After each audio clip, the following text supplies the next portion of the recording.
Hey guys, and welcome back to my look at the best and worst of PC indie gaming in 2011. Let's get started. Best Action-Adventure Game, Terraria.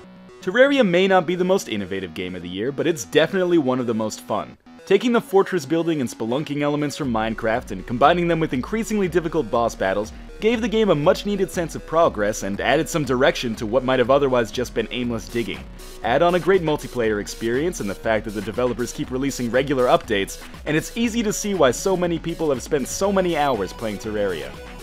Worst title: 1, 2, 3 Kick It, Drop That Beat Like an Ugly Baby. Between games like Fractal, Make Blooms Not War, and EYE Divine Cybermancy, there was a lot of competition for the award for worst name this year, but it's hard to go wrong with 1, 2, 3 Kick It, Drop That Beat Like an Ugly Baby. Containing 14 syllables and at least one reference to infanticide, it's a title that begs to be shortened and yet no abbreviation seems to fit. Ugly Baby isn't a bad game, and the name is certainly part of the joke, but good lord is the punchline a mouthful. Best RPG, Dungeons of Dreadmore. You know, they really should have called this game 1,000 Ways to Die. I've been killed by octopi, platypi, by stepping onto Indiana Jones-style boulder traps, by drinking potions I thought would heal me. There's no shortage of ways to die in Dungeons of Dreadmore, but like Super Meat Boy before it, dying in Dreadmore is half the fun. And the other half is sighing and then starting a new character tailored to hopefully avoid the same fate. Worst game, The Ass Kickers. The Ass Kickers is a middle school joke gone too far, wrapped in a beat-em-up that feels 2 decades old.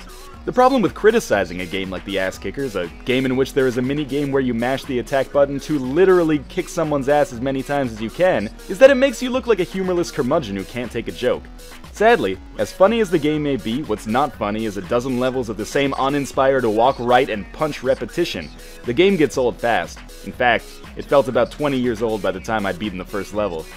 Best Platformer, Limbo. I know it technically came out last year on Xbox Live, but for PC users there simply wasn't a better platform experience this year than Limbo. Limbo is very much a throwback to games like Out of This World, a beautiful, challenging, and sometimes gruesome game that requires either clairvoyance or lots of trial and error to complete. Although it can be frustrating, it's also extremely rewarding, and is without a doubt one of the most affecting games of 2011. Or 2010. Worst news: the Indie Stone break-in. The studio behind Project Zomboid, one of the more anticipated on-release games of 2011, became an unwanted center of attention after a break-in claimed all of their equipment, including the computers housing the most up-to-date code for the game.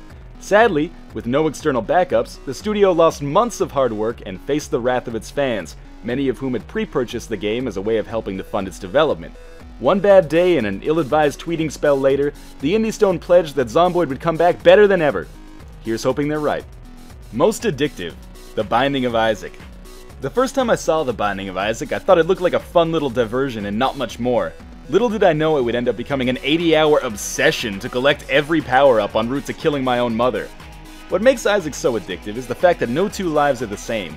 With randomly generated dungeons and new combinations of items on every playthrough, you're never finished with the game even after you've beaten it a dozen times. At $5, The Binding of Isaac is possibly the best value you could find on the PC this year. Make sure to stay tuned for part 3 when I'll be revealing my short list of Game of the Year candidates. Thanks for watching.